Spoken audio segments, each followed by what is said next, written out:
তোমরা তোমাদের রবের দিকে ঝুঁকে পড়ো, তাওবা করো, ফিরে আসো। ও আনিবু, ইনাবাত, ও আসলিমু লাহু, এবং তোমরা তোমাদের রবের আল্লাহর কথার আনুগত্য শুরু করো, পেছনটা ছেড়ে দাও, আল্লাহর দিকে ঝুঁকো, তোমার সাধ্যমতো আমল শুরু করে দাও, বন্দেগী শুরু করে দাও। মিন ক্বাবলি আন ইয়াতিয়াকুমুল আযাবু, আযাব আসবার আগে আগেই। তাফসীরের মধ্যে আছে মানে মৃত্যু আসার আগে আগেই। এখানে আযাব মানে মৃত্যু, অর্থ হলো প্রত্যেক নাফরমান পাপী বেআমল ব্যক্তির মৃত্যুটাই তার আযাব। এর পরের প্রতি সেকেন্ড আর তার জীবনে আযাব ছাড়া আর কিছু নেই। নাফরমানের মৃত্যু আযাবের শুরু, আযাবের শুরু। এরপরে তার বাকি হায়াত কবরে, হাসরে, আখেরাতে, মিজানে, ফুলসিরাতে, জাহান্নামে আযাবই আযাব, আযাবই আযাব। ইউদাআফ লাহাল আযাব, আযাব দ্বিগুণ হইতে থাকবে, বাড়তেই থাকবে, বাড়তেই থাকবে। এজন্য আল্লাহ তাআলা বলেন যে তুমি এখনই তওবা করো, এখনই আল্লাহর দিকে ঝুঁকো, এখনই আল্লাহর আনুগত্য শুরু করো, আযাব আসার আগে আগে, মানে মৃত্যু আসার আগে আগে। সুম্মা লা তুনসারুন, যখন মৃত্যু এসে যাবে, আযাব এসে যাবে, আর তোমাকে সাহায্য করা হবে না। এবার তুমি যদি 100বারও চেষ্টা করো, তো মৃত্যু হয়ে গেলে আর তোমাকে সাহায্য করা হবে না। এখন যারা কবরে আছে তারা আর 1000-1,000,000বার চেষ্টা করলেও আর একটা সেজদাও দিতে পারবে না, আর কোনো দিন আল্লাহকে আমলের নিয়তে ডাকতেও পারবে না, আমল করার আর সুযোগ নেই। গতকালকে আমি যেখানে মাহফিল করছি ওইখানে আমি বলছিলাম এই কথাটা যে কবরবাসীর রুহের মাগফিরাত যে দূর দরকার, জীবিত আমরা যারা আছি আমগো ফিকির, আমাদের হেদায়েত, আমাদের বুঝ, আমাদের আখেরাতের চিন্তা তার চাইতে বেশি দরকার। উনি তো ভালো মন্দ জানিয়া নিচে গেছে গায়ে, আর উনি ভালোও করতে পারবে না, আর উনি মন্দও করতে পারবে না। কিন্তু আমাদের যদি বুঝ আসে, বিবেক জাগে, তাহলে আমাদের জন্য গুনাহ ছেড়ে দেওয়ারও সুযোগ আছে, আমল করারও কি আছে, সুযোগ আছে। এজন্য আখেরাতের বুঝ, কবরের বুঝ, কোরআনের বুঝ মৃত ব্যক্তির চাইতে জীবিত ব্যক্তির বুঝা উচিত বেশি। মৃত ব্যক্তি আর বুঝে লাভ নাই, আর বুঝে লাভ, আর কোনো ফায়দা নাই, কিন্তু জীবিতরা বুঝলে লাভ। 1 সেকেন্ড, ইন্নাল্লাহা ইয়াকবালু তাওবা মা লাম ইউগারগির, নবী সাল্লাল্লাহু আলাইহি সাল্লাম বলেন মৃত্যুর যেই চূড়ান্ত গড়গড়া, মালাকুল মউত আজরাইল জান কবজ করার পূর্ব মুহূর্তে সাকরাতুল মউত, মৃত্যুর যন্ত্রণা শুরু হয়। প্রত্যেক মুমূর্ষ ব্যক্তি, মৃত্যু পথযাত্রী ব্যক্তি, সে এটা উপলব্ধি করে, এটা অন্য কেউ বোঝে না। আমরা মনে করি আর এই লোকটা হঠাৎ মরে গেছে, অ্যাক্সিডেন্টে মরে গেছে, গুলিতে মরে গেছে। না না, প্রত্যেক ব্যক্তি মৃত্যুর পূর্ব মুহূর্তে আজরাইল মালাকুল মউত জান কবজ করার পূর্বে সাকরাতুল মউত হয়, মৃত্যুর একটা যন্ত্রণা, মৃত্যুর যন্ত্রণা। আল্লাহর অনেক প্রিয় বান্দারা ওই সময়কার অবস্থা বর্ণনা করতে পারছেন। এই মৃত্যু যন্ত্রণা উপলব্ধি করতেছে, ঠিক তখনও ওনারা বলতে পারছেন আল্লাহর দয়া যে আমার এখন কেমন মনে হচ্ছে। কিন্তু এটা সবাই বলতে পারে না, কিন্তু প্রত্যেকেরই মৃত্যু যন্ত্রণা হয়। ওয়াজাআত সাকরাতুল মাউতি বিল হক, আল্লাহ তাআলা বলেন সত্য সত্যই বান্দা মৃত্যুর যন্ত্রণা আসবেই আসবে।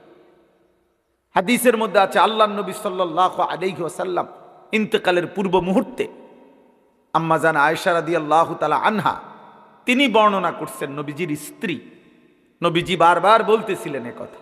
মৃত্যুর পূর্বে একটা বাটি দিছে পানি, নবী সাল্লাল্লাহু আলাইহি সাল্লাম ওই বাটির পানিতে বারবার হাত ভিজাইতেছিলেন আর চেহারা মুবারক মুছতেছিলেন, আর বলতেছিলেন লা ইলাহা ইল্লাল্লাহ ইন্না লিল মাউতি সাকারাত, আল্লাহ আপনি ছাড়া আর কোনো মাবুদ নাই, ইলাহ নাই, মৃত্যুর বড় যন্ত্রণা।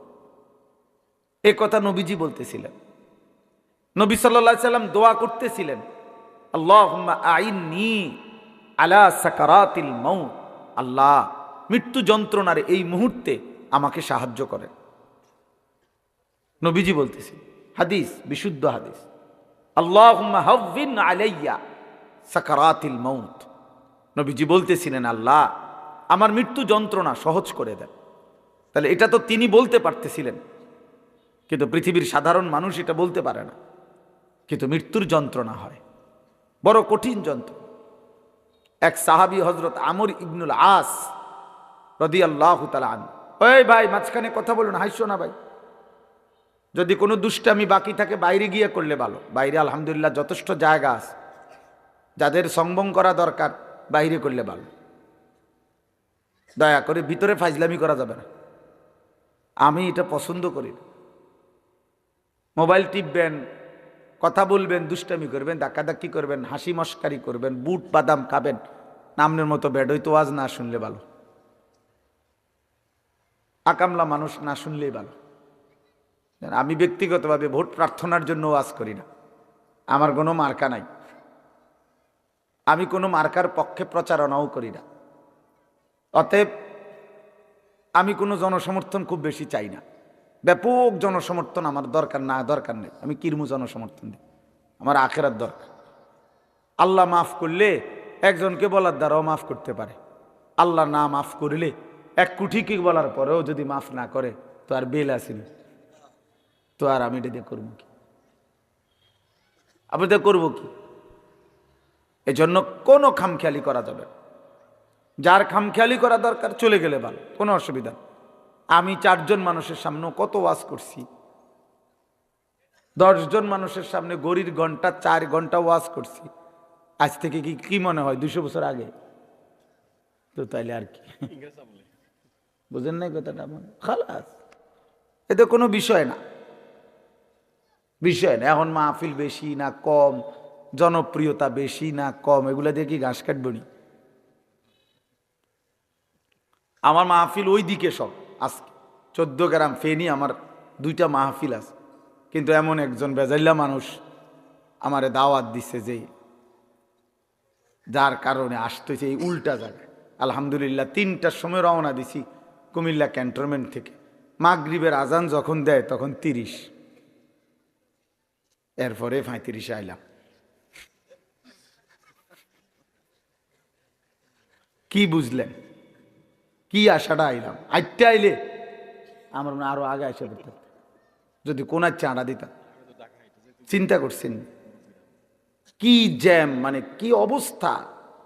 ক্যান্টনমেন্ট থেকে নিয়ে পর্যন্ত হালাতটা এত জঘন্য যে মানে ভাষায় বর্ণনা করার মতো না। কংসনগরের কি অবস্থা, দেবিদ্বারের কি অবস্থা, এখানে আপনার ওই যে পিংলাবাড়ির পরে যে দিক দিয়ে রাস্তা, এটার একেবারে মানে সদর বদর অবস্থা, সোজা কোনো কুল কিনারা নাই।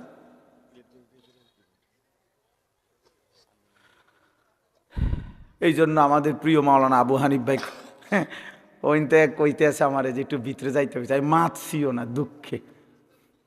হে কি বুঝবো আমি যে 3টার সময় পথ দিচ্ছি, হে দেন থেকে আমিননগর থেকে আইয়া আলাপ করে, বুঝলেন না? তেমুরের থেকে আইসা ওনার তো আলাপ করতে ভাল লাগে, এত কষ্টের লাগে না। মানে পথ তো কত 40 মিনিটের রাস্তা হবে না। বিরক্তির কোনো সীমা নাই ভাই। আল্লাহ আমাদেরকে হেফাজত করে। আজকে আমি কিতাবে পড়ছি হযরত ওমর রাদিয়াল্লাহু তাআলা আনহু, ওনাকে যখন আবু বকর সিদ্দিক রাদিয়াল্লাহু তাআলা আনহু খলিফা বানাইছেন, আজকে পড়ছিলাম তো ইন্তেকালের পূর্বে হযরত আবু বকর রাদিয়াল্লাহু তাআলা আনহু সমস্ত সাহাবাদেরকে লক্ষ্য করে উনি বলে গেছেন যে ওমরকে যে তিনি খলিফা বানাইছেন। তো বলার সময় তিনি একটা কথা বলছেন, আশ্চর্য। হযরত আবু বকর সিদ্দিক রাদিয়াল্লাহু তাআলা আনহু তিনি বলছেন যে আমি তোমাদের জন্যে ওমরকে পরবর্তী খলিফা হিসাবে নির্ধারণ করে গেলাম, তোমরা তাকে মেনে নেবে এবং আমি আশা করি সে আমার প্রত্যাশার চাইতেও বেশি তোমাদের সেবা করবে। তবে আমি সাথে সাথে দোয়া করি আল্লাহ তাআলা তোমাদেরকে, মানে এই জনসাধারণকে বলছে, তোমাদেরকেও যেন আল্লাহ তাআলা উত্তম আখলাক দান করে। তাহলে এখানে কিতাবের মধ্যে আছে আসলে আমাদের সর্বসাধারণের আখলাক, এটা আমাদের শাসকের আখলাক বানায়। এটা একটা গুরুত্বপূর্ণ বিষয়। এই কথা আমরা অনেকেই বুঝি না। অর্থাৎ শুধুমাত্র দায়িত্বশীল ব্যক্তিকেই আমরা সর্বদা দোষারোপ করি, কিন্তু আমি নিজে প্রত্যেক জায়গায় 2 নম্বরই 6 নম্বরই খুঁজি। বা আমি খুঁজি শুধু কেমনে 900 করা যায়, কেমনে দুর্নীতি করা যায়, কেমনে 20 টাকা 200 টাকা 100 টাকা দিয়া হইল সেরে যাওন যায়। তাহলে আমার চরিত্রে মেজাজের মধ্যে, আমি জনগণ, আমার মধ্যে সারাক্ষণ দুর্নীতির মানসিকতা, 900 মানসিকতা, তাহলে আমার শাসকের আখলাক উন্নত হবে কিভাবে? শাসকের চরিত্র উন্নত হবে কিভাবে? এই জন্য আবু বকর সিদ্দিক রাদিয়াল্লাহু তাআলা আনহু উভয়ের জন্য দোয়া করছে, যে অর্থাৎ শাসক যেন উত্তম আখলাকের হয়, প্রজা সাধারণও যেন তাদের আখলাক সুন্দর হয়, তাইলে গিয়ে সমন্বয় হবে। শাসক নীতি কথা বলল, আমি বললাম এত লম্বা কথা লিকচার মাইরেন না। আবার আমি বললাম আমি সৎ পথে চলতে চাই, শাসক বলবে সৎ হইলে ওনার এই দেশে থাউন যাইতো না, যান আফ্রিকার জঙ্গলে যান, তাইলেও হবে না। আল্লাহ তাআলা, আমরাও দোয়া করি আমার দেশ জন্মভূমির জন্য আল্লাহ তাআলা যেন একজন ইনসাফগার, আদেল, ন্যায়পরায়ণ শাসক দান করে। আল্লাহ যেন কোনো জালেমের হাতে আমার মাতৃভূমিকে তুলে না দেয়। আল্লাহ যেন আমাদেরকেও উত্তম আখলাক দান করে। এই মুহূর্তে অল্প সময়ের ব্যবধানে দেশের এই নির্বাচন মুখর পরিস্থিতিতে আমাদের কিন্তু দোয়া করা উচিত। ক্যাল গিরিঙ্গি চাইলে হইতো না, ক্যাল গুড়ি চাইলে হইতো না, সব কিছু গুড়ি দিয়া হয় না। অনেক কিছু অনেকেই, আমি প্রায় বলি এ কথা, আমার ছোট্ট বুঝ এটা, আমি রাজনীতি বুঝি কম, বাকি এতটুকু বুঝি যে আল্লাহ তাআলা যদি কারোর থেকে নিরাপত্তা সরায় নেয়, তাহলে বাস্তবতা হলো কেউ 30 বছরে এ চালাকি কইরা, কৌশল কইরা, বহুত কিছু কইরা যে দূর আগায়, আর আল্লাহ যদি নিরাপত্তা সরায় নেয়, তাহলে 10 মিনিটে 1 ঘন্টায় তার 30 বছরের প্ল্যানিং তছনছ হয়ে যায়। وَإِذَا سَمِعُوا اللَّغْوَ أَعْرَضُوا عَنْهُ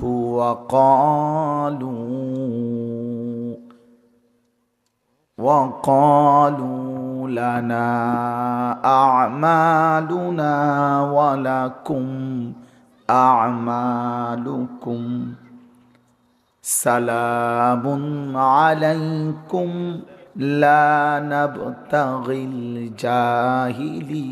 الجاهلين إنك لا تهدي من أحببت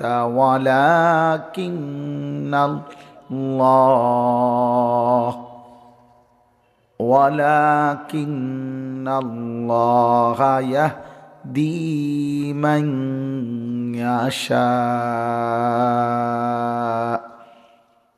وهو أعلم بالمهتدين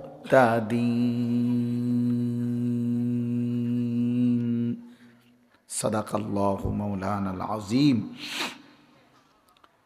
وقال نبينا صلى الله عليه وسلم قل آمنت بالله ثم استقم اللهم صل على محمد وعلى آل محمد كما صليت على إبراهيم وعلى آل إبراهيم إنك حميد مجيد اللهم بارك على محمد وعلى آل محمد كما باركت على إبراهيم وعلى آل إبراهيم إنك حميد مجيد سبحانك لا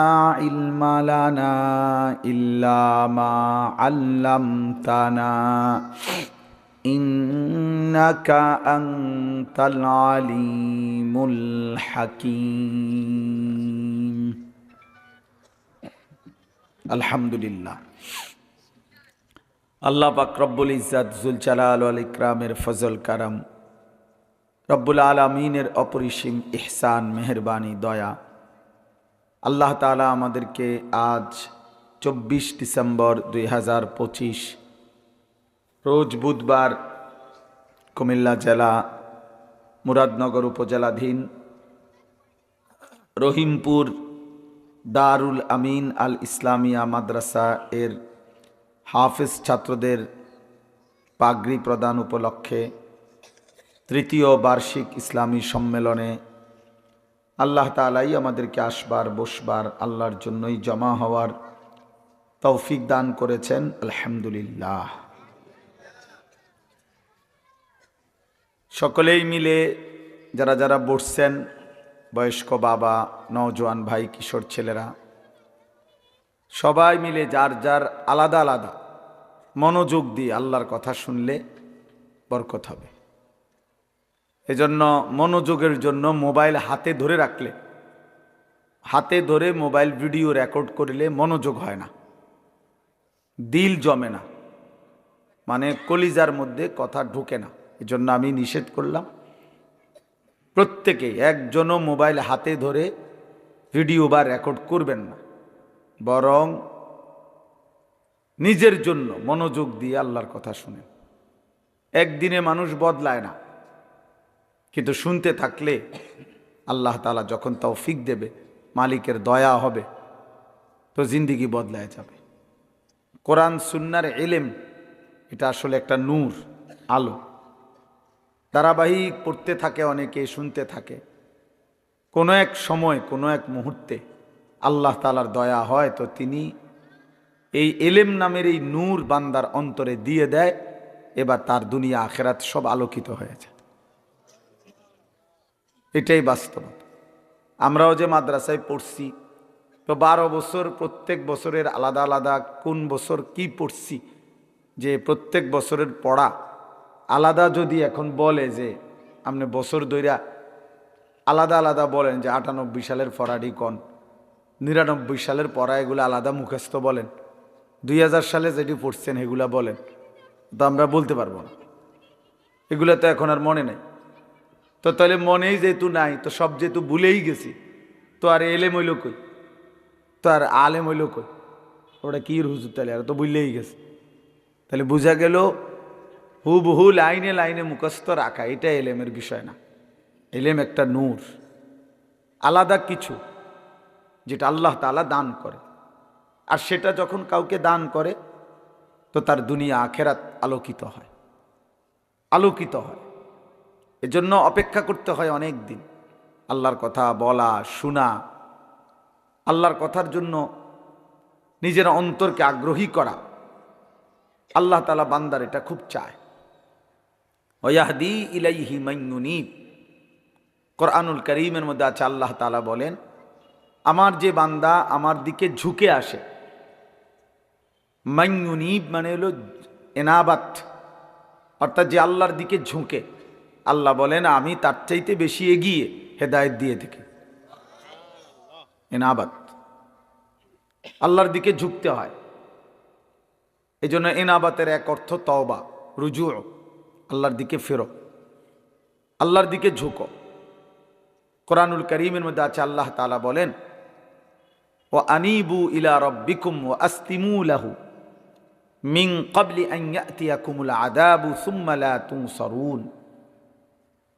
তোমরা তোমাদের রবের দিকে ঝুঁকে পড়ো, তওবা করো, ফিরে আসো।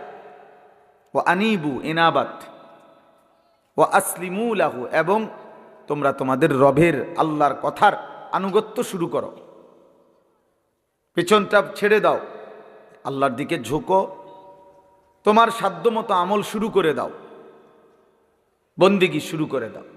মিন ক্বাবলি আন ইয়াতিয়াকুমুল আযাবু, আযাব আসবার আগে আগেই। তাফসীরের মধ্যে আছে মানে মৃত্যু আসার আগে আগেই। এখানে আযাব মানে মৃত্যু, অর্থ হইল প্রত্যেক নাফরমান পাপী বেআমল ব্যক্তির মৃত্যুটাই তার আযাব। এর পরের প্রতি সেকেন্ড আর তার জীবনে আযাব ছাড়া আর কিছু নেই। নাফরমানের মৃত্যু আযাবের শুরু, আযাবের শুরু।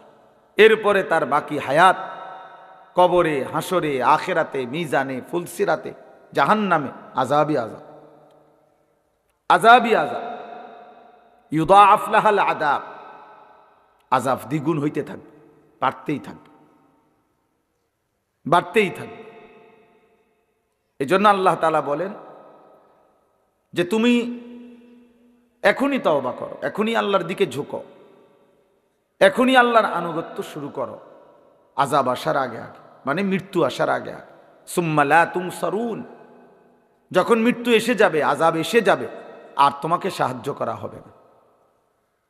এবার তুমি যদি 100বারও চেষ্টা করো, তো মৃত্যু হয়ে গেলে আর তোমাকে সাহায্য করা হবে না।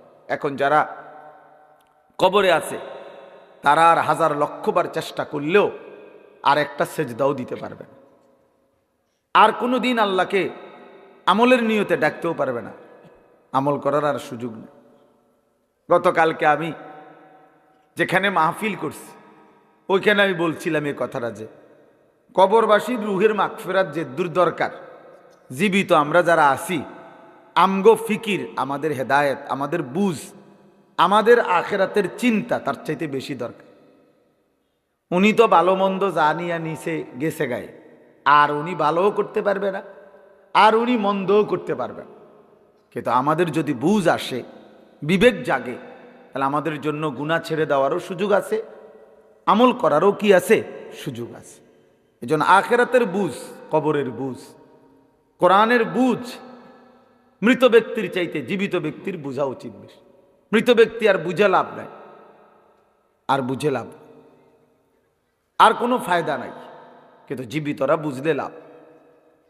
1 সেকেন্ড, ইন্নাল্লাহা ইয়াকবালু তাওবা মা লাম ইউগারগির, নবী সাল্লাল্লাহু আলাইহি সাল্লাম বলেন, মৃত্যুর যেই চূড়ান্ত গড়গড়া, মালাকুল মউত আজরাইল জান কবজ করার পূর্ব মুহূর্তে সাকরাতুল মউত, মৃত্যুর যন্ত্রণা শুরু হয়।